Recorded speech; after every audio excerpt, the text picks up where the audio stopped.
Oke, data modeling menggunakan ER diagram. ER adalah entity relationship, ya. Entity relationship diagram. Apa itu entity dengan entity type? Bedanya apa? Oke. Saya tambahkan ini apa visualisasinya, gitu ya. Oke, supaya tepat ya. Entity itu apa, gitu ya?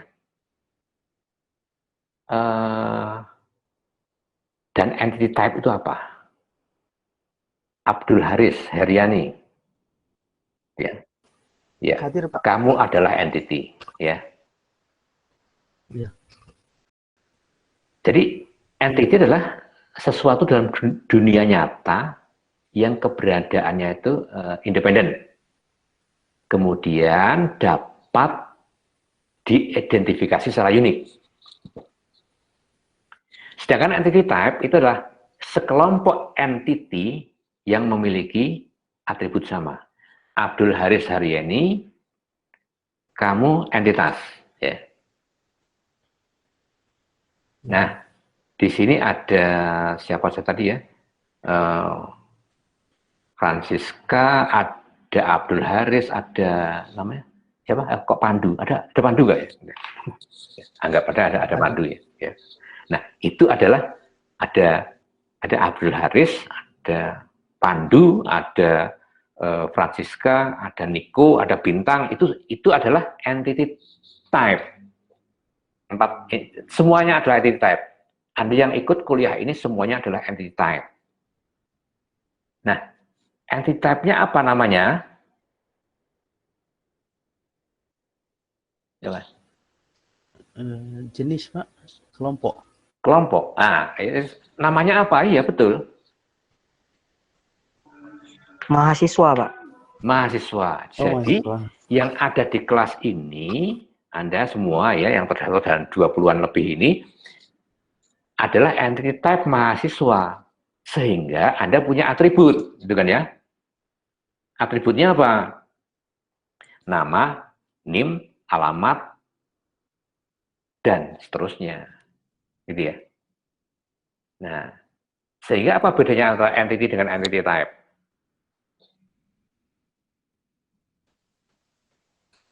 Kalau entity itu objeknya, Pak. Kalau entity type itu kelompok dari objeknya. Mungkin Ya. seperti itu, Pak. Oke. Atau untuk yang Anda tahu pemrograman, jadi entity itu adalah objek, entity type adalah kelas, ya. Kalau dalam objek oriented. Tapi apa bedanya kelas dengan entity type? Kalau dalam objek oriented, kelas itu memiliki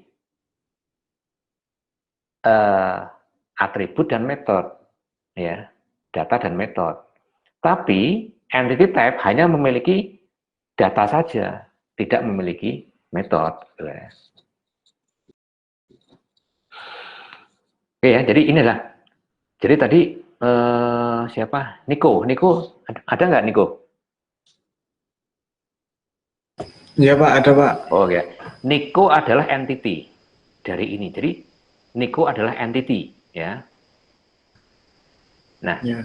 Mahasiswa. Jadi Niko adalah entity dari mahasiswa dalam sistem informasi akademik. Sekarang Niko, kalau kamu ngurus KTP ke kelurahan atau kecamatan, entity type kamu apa? Warga kecamatan, Pak. Ya, warga negara gitu. Ya. Ya, gitu ya. Ya. Warga 62 gitu ya. Ya, Pak. Ya. Jadi adalah warga negara Indonesia. Jadi kalau kita ngurus KTP berarti kita dalam lingkup sistem informasi kependudukan, maka entity type kita bukan mahasiswa, tapi apa? Warga negara. Warga negara. Mahasiswa menjadi apa? Mahasiswa menjadi atribut, bukan atribut, tapi salah satu misalkan pekerjaan ya, mahasiswa, gitu kan ya, itu ya. Oke, itu jadi bedanya ya. Nah, kalau warga negara berarti atributnya apa? Contohnya? NIK, Pak. Nama, NIK, nah itu contohnya. Jadi itu kita berbeda-beda. Kalau Anda masuk ke bank, berarti entity type-nya apa namanya? Nasabah. Nasabah. Apa atributnya? Ada nama, ada nomor rekening itu kan ya. Nah itu beda-beda kan ya. Jadi ini yang namanya entity relationship diagram itu tergantung dari kita ada di mana. Contohnya ini untuk atribut ya. Untuk atribut ada simple, ada single valued, ada store, derive. Nah simple itu ya ini simple atribut. Jadi customer punya last name, first name, dan account ID. Ini simple atribut. Kemudian ada multi-valued. Multi-valued ini adalah misalkan kita punya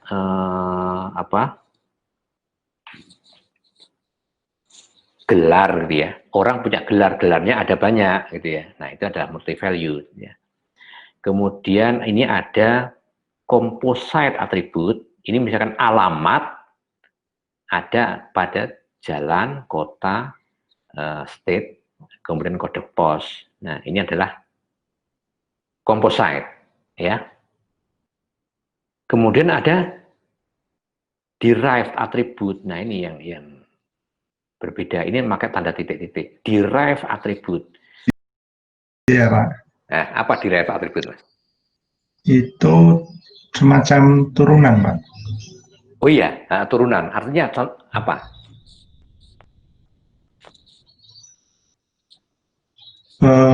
Misalnya itu umur kemudian didapatkan dari tanggal lahir seperti itu, Pak. Oke, terima kasih. Ya, tepat sekali ya. Terima kasih. Jadi itu kemudian jadi umur derived atribut itu atribut yang tidak pernah di entry ya. Tidak pernah di entry ya. Ya. Jadi umur kan ada ngisi, misalkan registrasi kan nggak pernah, umurnya berapa kan nggak pernah ngisi, tapi tanggal lahir. Nah, derived atribut adalah atribut yang muncul ya dari atribut lain, gitu ya. Artinya berapa umur sekarang, tanggal lahir, ya Pak? Sekarang dikurangi tahun lahir kan gitu ya umurnya. Itulah derived atribut ya. Betul sekali tadi ya, Basit ya. Coba buat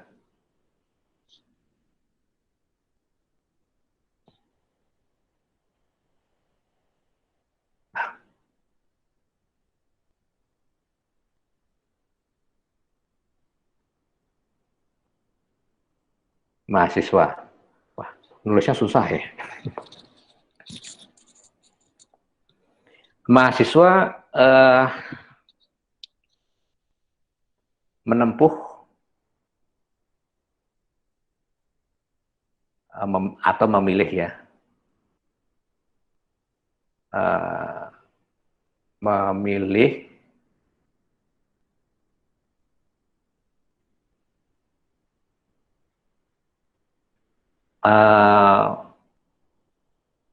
prodi. Nah, mahasiswa itu punya atribut apa saja, itu seperti tadi ya. Dia punya apa? Kita gambarkan. Dia punya NIM, punya apa? Nama, alamat, dan sebagainya. Prodi ini memiliki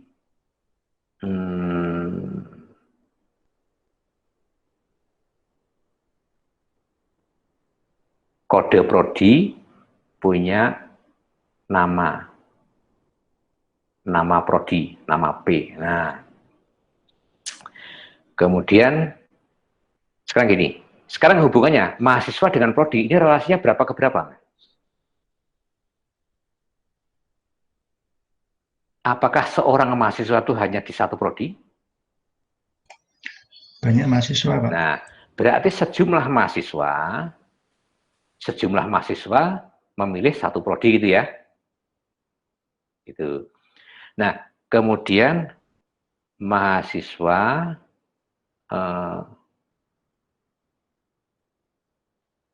menempuh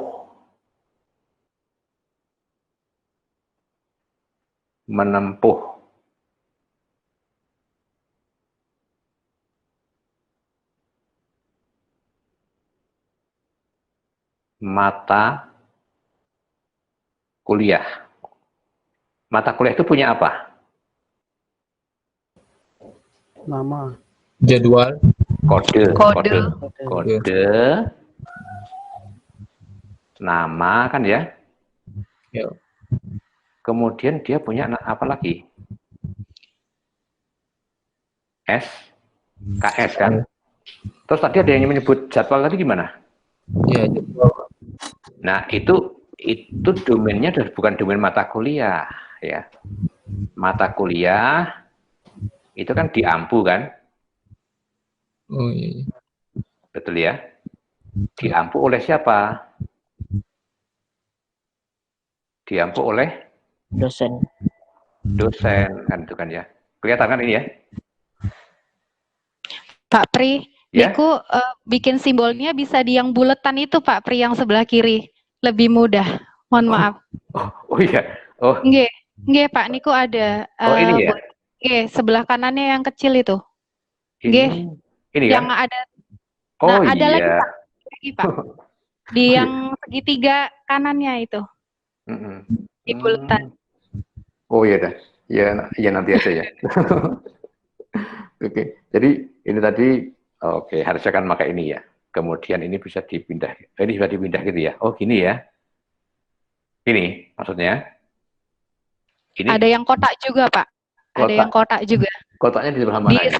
Sebelah di buletan yang di kiri Pak. Di kiri, di menu kiri itu ada buletan kan. Nah di yang diklik di ya segitiganya Pak. Diklik segitiganya yang kecil. Nah, oh gitu. itu, oh ini ya.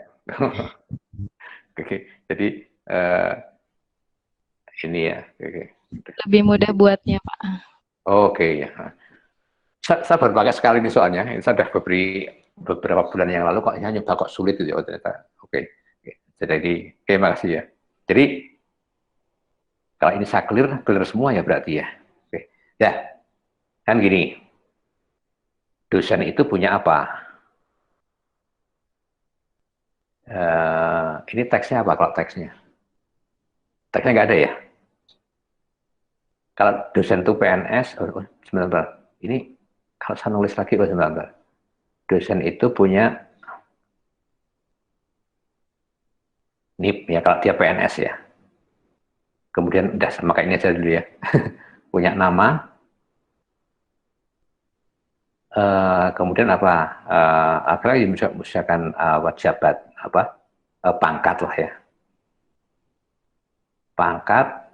Nah ini kan atributnya ini.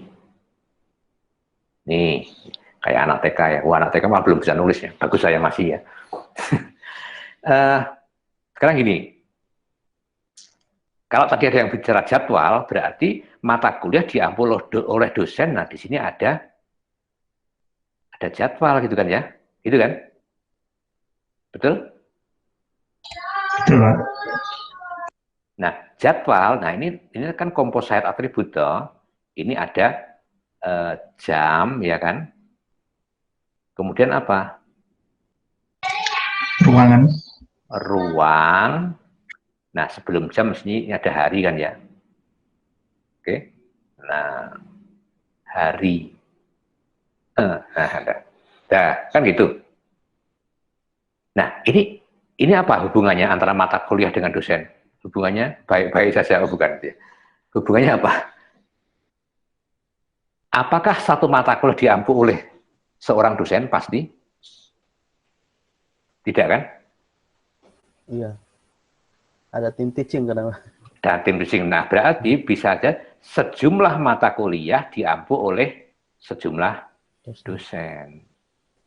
Bisa dimungkinkan mata kuliah manajemen sistem informasi itu diampu oleh 2 orang dosen, dimungkinkan, dan itu dilaksanakan di hari yang berbeda. Ada Senin dan Jumat gitu misalkan loh ya. Kalau di perguruan tinggi lain seperti itu. Mata kuliah yang yang 4 SKS itu dilaksanakan dalam 2 kali per minggu dengan dosen yang berbeda. Ini seperti ini. Kemudian, nah sekarang gini, coba Mahdia. Ada Mahdia? Iya, Pak. Kalau saya akan memberikan atribut nilai itu ada di mana di sini?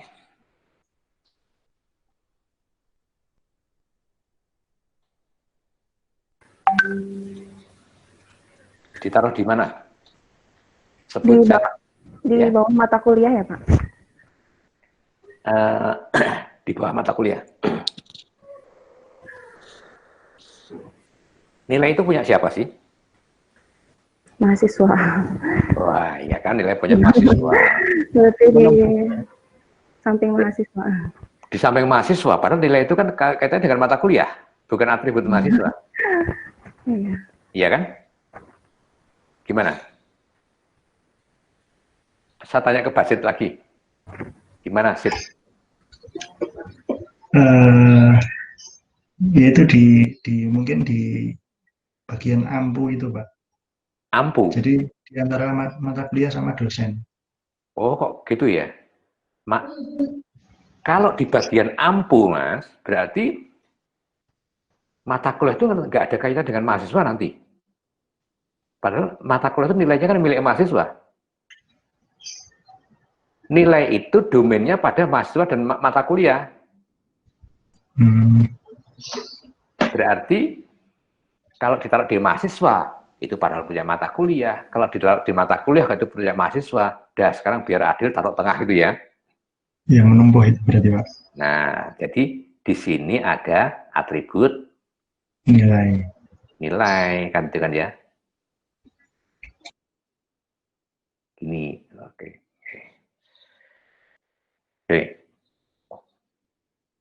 Ya.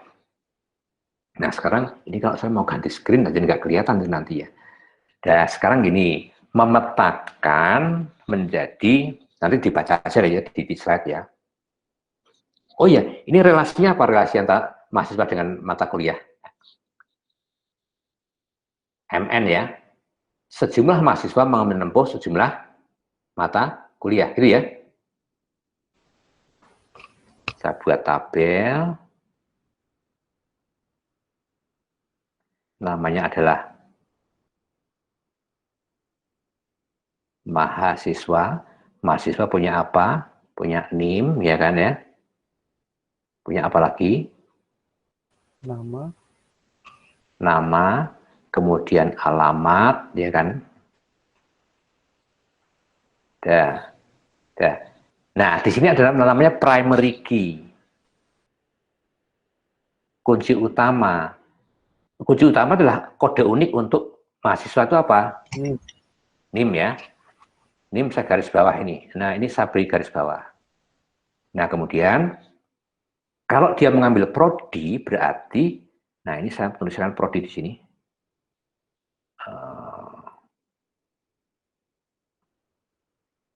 Prodi.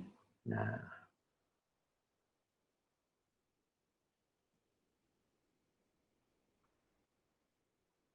ada kode prodi, ada nama prodi. Oh, nah, ini satu lagi di sini saya. Di sini adalah kode prodi itu ada di sini ya. Nah, di sini. Nah, makanya sekarang ini antara ini, jadi gini ya, nanti tolong dibaca ya. Kalau ada relasi N1, maka kunci pada ini ya, sisi 1 menjadi foreign key pada sisi N. Nah, ini kode prodi ini,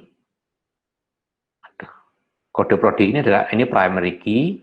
Nah, sehingga ini, nah terhubung. Nah, di sini ini adalah primary key, ini juga name ini juga adalah primary key, gitu ya. Nah, di sini ini menjadi foreign key. Nah, sekarang ini ada namanya, ada mata kuliah kan ya.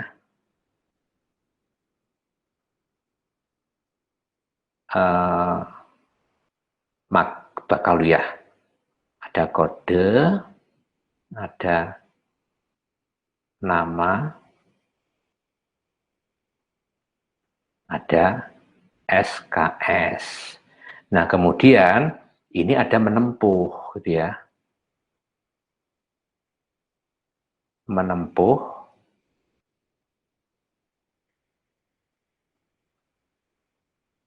Menempuh di sini ada NIM ya. Ada NIM. Kemudian ada kode. Nah, ini adalah primary key.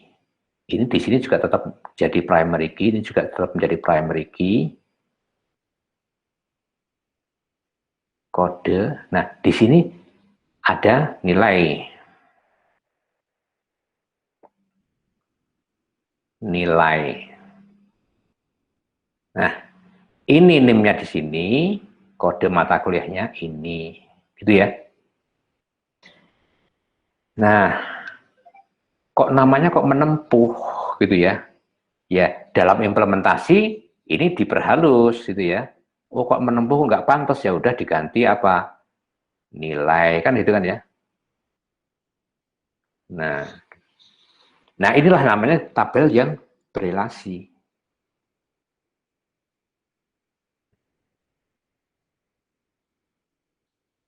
Tolong nanti dibaca di slide ya. Nah, kemudian di sini ada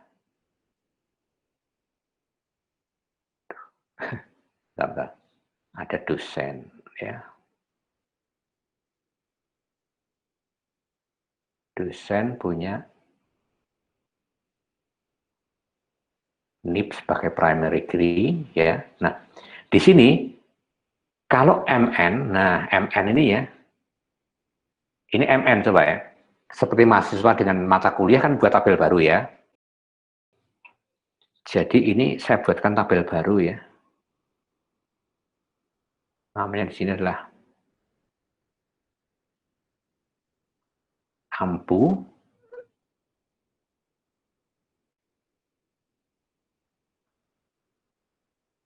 Ini adalah kode mata kuliah.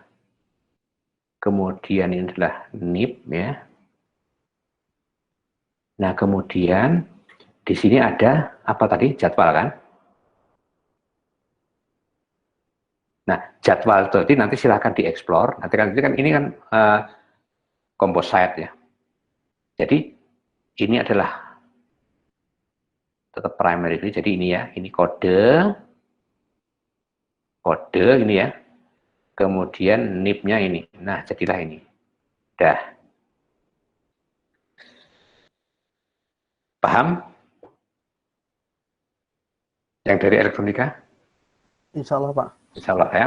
Sekarang ada mahasiswa di, kamu kan punya PA kan? Iya, Pak. PA-nya siapa, Mas? Pak Fatul sendiri, Pak. Pak Fatul. Iya. Bagaimana menghubungkannya di sini? Mahasiswa dan dosen mungkin, Pak. Ya. Artinya gini ya. Jadi mahasiswa di sini ada hubungannya dengan PA kan? Nah, ini adalah PA. Ini bicara gini ya. Sejumlah mahasiswa itu PA-nya adalah seorang dosen. Nah, itu ya. Ya nanti bisa aja nanti tidak mungkin sejumlah mahasiswa PA-nya adalah sejumlah dosen, nggak mungkin ya. Hubungannya seperti itu. Ya. Oke. Jadi ini ya secara sederhana saya mengenalkan database kepada Anda semua gitu ya.